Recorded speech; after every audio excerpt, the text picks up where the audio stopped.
Hi guys, I stayed up, well I got up early and watched Raw, Monday Night Raw for the first time in a while. Instead of just catching the YouTube clips and reading the reviews, I actually stayed up, watched it, got up early and watched it.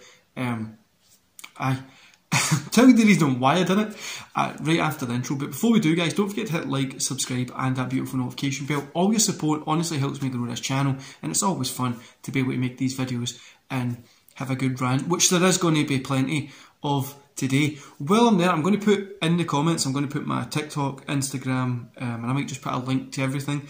Click on it, go follow me and whatever on every social media. Honestly guys, it helps a bunch and makes me realise that people do actually want to listen to me instead of from me talking to myself. Anyway guys, I'll be back with you in 11 seconds and we're going to have a good moan.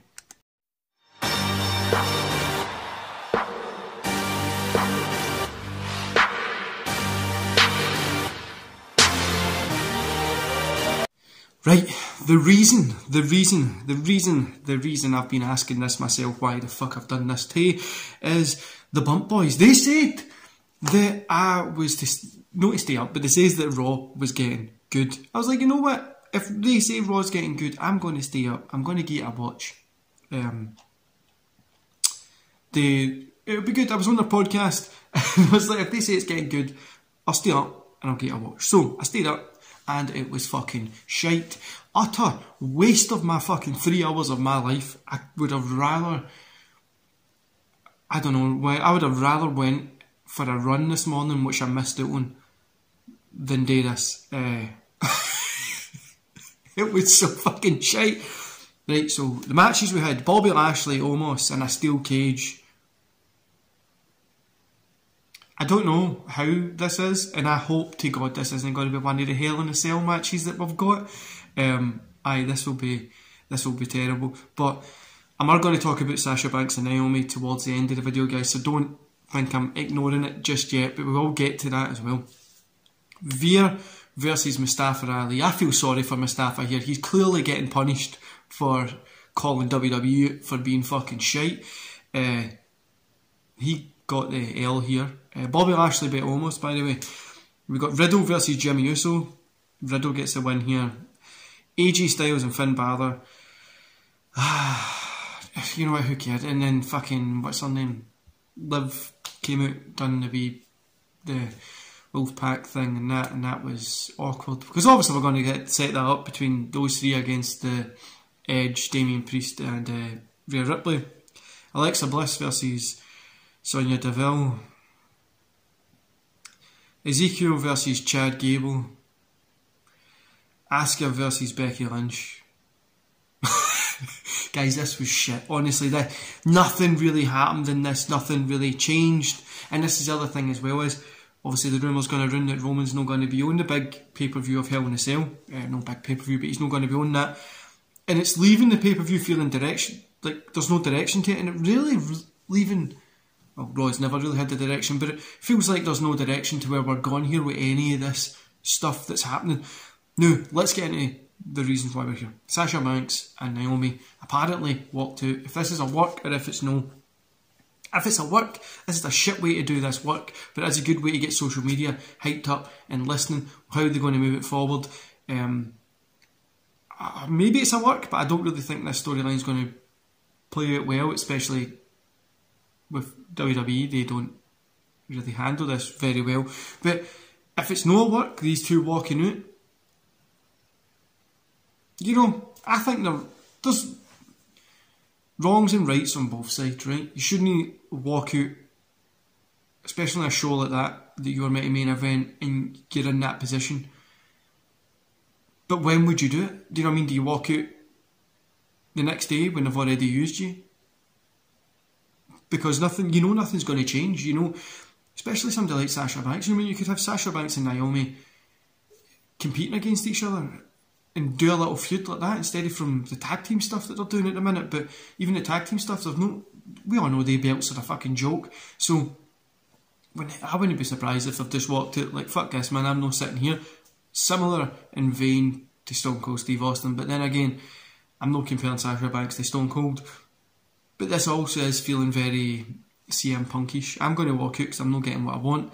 But I don't know. I don't think WWE has handled a lot of their talent right, and I think this is getting to the point that people are getting a bit pissed off with it. You know what I mean? People are just like, fuck this, I don't want to sit and do this anymore. This is boring as shit. We're not getting good storylines. We're not doing anything different. We're not pushing buttons. We're not doing anything. And no saying that AEW's doing everything right, but you're looking over at the other side and you're seeing that they're getting storylines that are a little bit better, having a little bit more fun. And you're sitting, I can make a shit ton of cash, but you're bored out your fucking nut just going out there, doing a couple of wrestler moves and hoping that this is going to get over. Plus, main event, who we're going to, Baszler and Natalya again? I don't know. I didn't think this was a...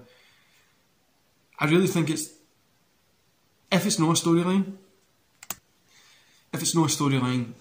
it's everybody's own personal. They feel the one they're getting used right, whatever, and everybody has the right to walk out of whatever they want. They don't need to sit and wait for somebody to tell them they should have done this or done that and not be happy with it. So I totally respect that.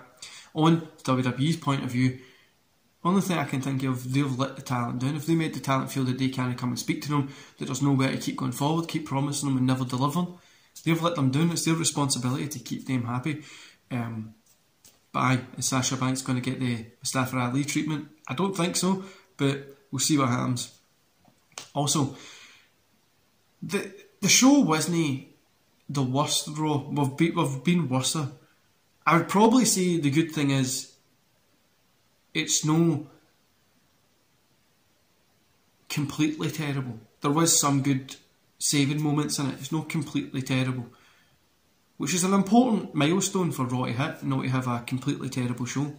But aye, nothing on this was really exciting. Nothing really progressed anything. Nothing's really going to give us anything for this pay-per-view. I mean, what are we, 2 weeks out from this pay-per-view? And nobody really knows what the fuck's happening on it? Was it literally 2 weeks out from this pay-per-view?